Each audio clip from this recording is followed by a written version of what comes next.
এই রমজান মাসে কে কে আমার মতো ভাত দিয়ে ইফতারি করেন? হ্যালো এভরিওয়ান, আসসালামু আলাইকুম। সবাই কেমন আছেন? আশা করছি যে যেখানে আছেন ভালো আছেন, সুস্থ আছেন। তো এই পবিত্র রমজান মাসে সবার জন্য অনেক অনেক দোয়া ও ভালোবাসা রইলো। আল্লাহর কাছে প্রার্থনা করি সবাইকে যেন আল্লাহ ভালো রাখে, সুস্থ রাখে। তো আজকে ইফতারের আগে আগে হুমায়রাকে নিয়ে বসছি, কারণ আজকে ইয়াসিন বাসায় নেই। আমি ইফতারিতে ভাত খাওয়ার জন্য ভাত নিয়ে বসছি, ডিম বোনা দিয়ে গরম ভাত। তো তারপরে ইফতারির পরে আর কি কিছুক্ষণ রেস্ট নিয়ে তারপর আবার এই যে রাত্রের জন্য রান্না করতেছি। রুই মাছ, আলু, বেগুন দিয়ে, টমেটো দিয়ে একটু ঝোল করব। কেন জানি না, মানে রোজা আসার পর থেকে আর কিছুই খাইতে ভালো লাগে না। এমনিতেও মাঝে মাঝে মানুষের খাইতে ভালো লাগে, আবার লাগে না।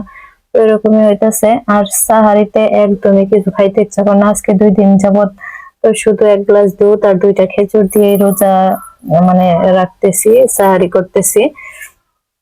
তো এমনিতে কোনো সমস্যা হয় না, শুধু ইফতারির পরে শরীরটা একটু ক্লান্ত লাগে, তাছাড়া আর কোনো সমস্যা নাই। কিন্তু খাইতে ইচ্ছা করে না কোনো কিছু, মন থেকে ইচ্ছা না করলে আসলে জোর করে খাওয়া যায় না। যার কারণে আজকে একটু এই যে আলু বেগুন দিয়ে রুই মাছ দিয়ে ঝোল করতেছি, আর সাথে একটু মুরগির মাংস ভুনা করবো একদম ঝাল ঝাল করে। তো মুরগির মাংসটা যেহেতু ব্রয়লার মুরগি, একটু ঝাল করে ভুনা করলে আসলে খাইতে ভালো লাগে। তো দেখি তারপরও খাইতে যদি ভালো লাগে তো লাগলো। আর এই বয়সটা আমি দিতেছি রাত্রেবেলা। আমার আগেই খাওয়া দাওয়া হয়ে গেছে। মাছের মাথাটা আমিই খাইছি, কারণ বেশিরভাগ মাছের মাথা আর লেজ এগুলো আমিই খাই।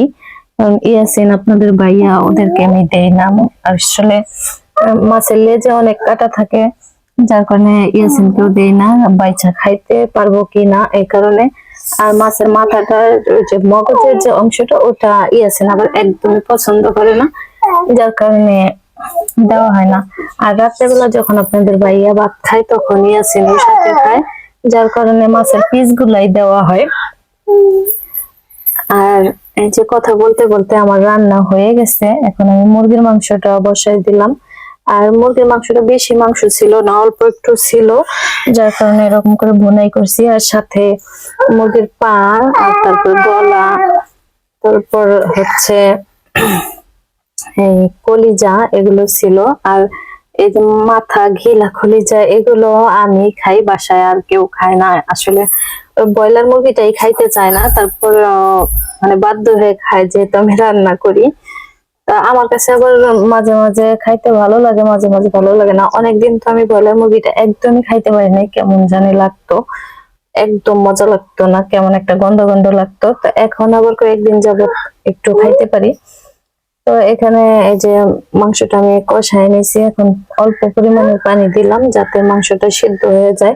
ব্রয়লার মুরগি এমনিতেও সিদ্ধ হয়ে গেছে অনেকটা, তারপরে একটু পরিমাণ পানি দিলাম, দিয়ে এখন ভালো করে জাল করে নিতেছি। আর এখন আমি এখানে একটু ভাজা জিরার গুঁড়া দিয়ে দিব, কারণ যে কোনো গুনাতে ভাজা জিরার গুঁড়াটা দিলে আমার কাছে ভালো লাগে, যার কারণে দিলাম।